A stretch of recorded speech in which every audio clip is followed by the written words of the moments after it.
I made my first desert boots, crikey, way back in 1990, and it was some soldiers that were going out to Oman on exercises, and the boot which they were issued by the army,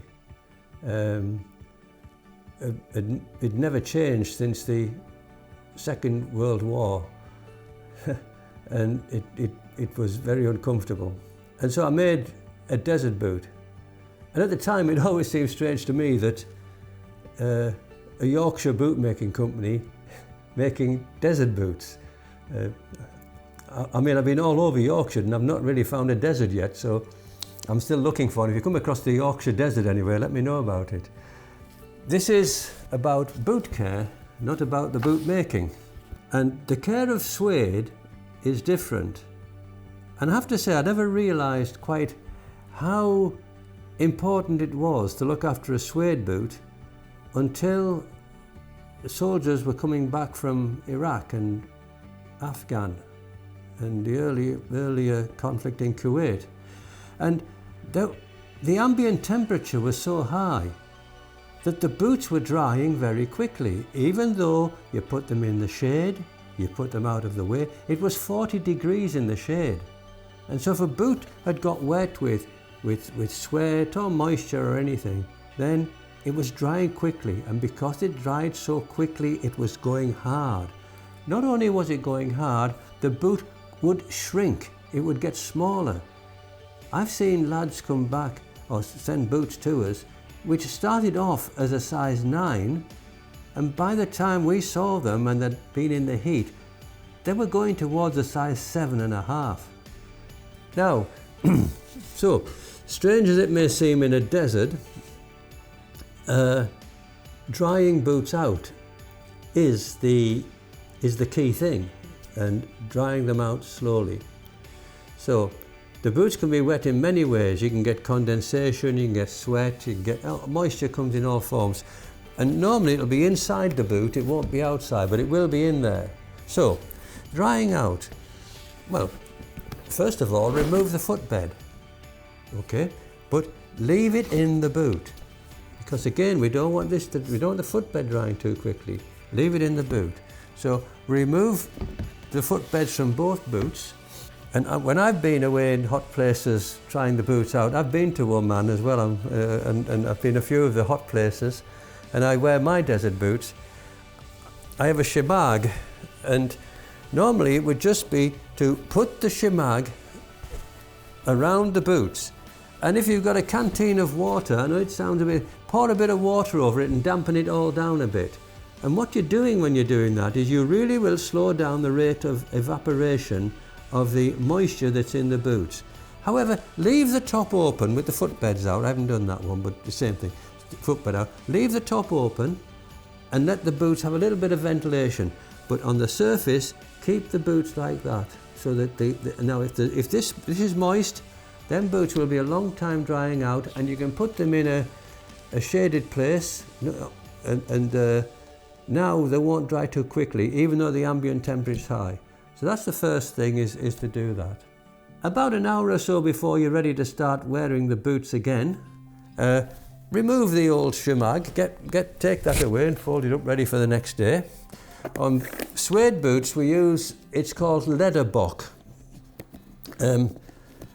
because one time suede leathers were called buck leathers, like B-U-C-K, like the springbok.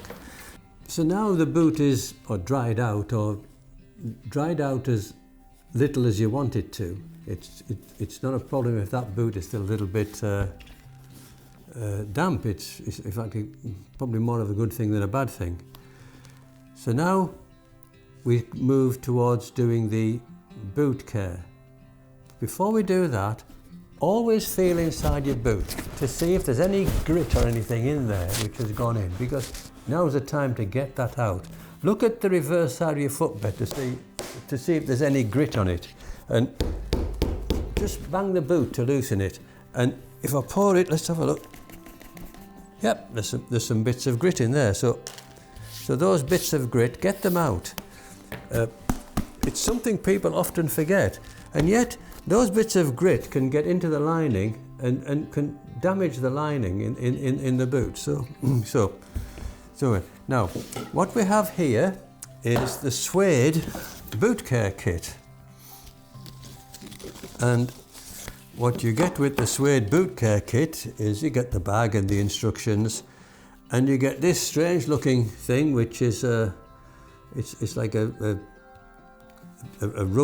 rubbery thing, funny shapes, but it's very useful because with this we can get into everywhere, and all we want to do is to remove any grit or dirt out of any of the nooks and crannies. See that in there?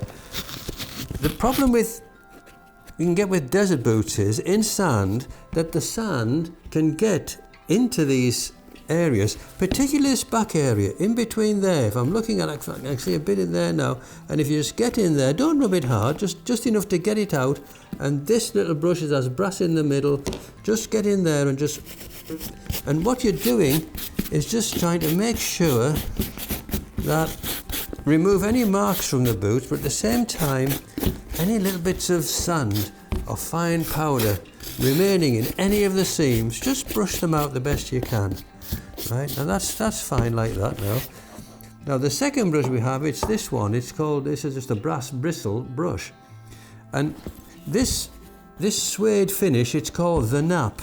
And what we do is we brush the nap normally in one direction, and it helps to give a nice finish, a nice looking finish on the boot. And we do is so they're ready for wearing again. Now let's start with the treatment.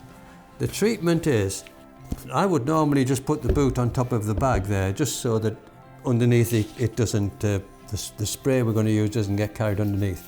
I put my laces on top, and then I spray. And I spray first the laces. This has got a little bit of wax in it, like a lubricant. And so by doing your laces first, you're putting, you can feel that. Them laces now, they're going to slide better. They'll lock off better when you lace them, they won't be so inclined to come loose. And they'll last longer. So that's the first thing. Now we can look at the boot and we begin to spray the whole boot, and get your hand inside and open that up so you're spraying in that area there where stuff can congregate, dust and what have you. And so we do the whole boot, and you'll notice the suede will darken as you're doing it. Well, that's absolutely fine, there's nothing wrong with that, because once this boot care treatment goes in, you'll find that it returns its colour again. That's the first treatment. I often will do a second treatment after the first one, and I'll go deliberately to the flex areas, and I'll give the flex areas of the boot across there a good dousing, see that? And then I'll go to this area here, which is behind this tab. I give it up there, that's flexing, so I'll give that a good dousing. So first I do all over the boot. That's a flex area. That's a flex area. Do your flex areas. Now let that dry off, and while that's drying off, look at the footbed. And with the footbed we use on suede desert boots, you won't be able to see it, but there is 1 millimetre of felt in there, and that's to retain some of the moisture in it, because again, this is the footbed we use in a jungle boot, and I don't know if you can see, but there's nothing in there. The moisture goes right through it. It has zero moisture retention. I don't know if you can see that. So with the desert boot, we need to retain a bit of moisture, because if the boot gets too dry, it can be harmful for the boot, and it also gives some more comfort in it. So having done all of that, it all gets dried out. Okay, we then put it back in again, put the laces back in, put our leather grist, our leather bock and our our tools away for the next time we want to use them. And there's the boot all laced up, ready to go again. And I can actually feel the suppleness in that boot now as I'm using it. So that's the care for suede boots, completely different to leather boots. And a lot of what I've shown there is based on what I learned when the soldiers were first being deployed to very, very hot climates in the Middle East. I certainly didn't learn it in the deserts of Yorkshire anyway.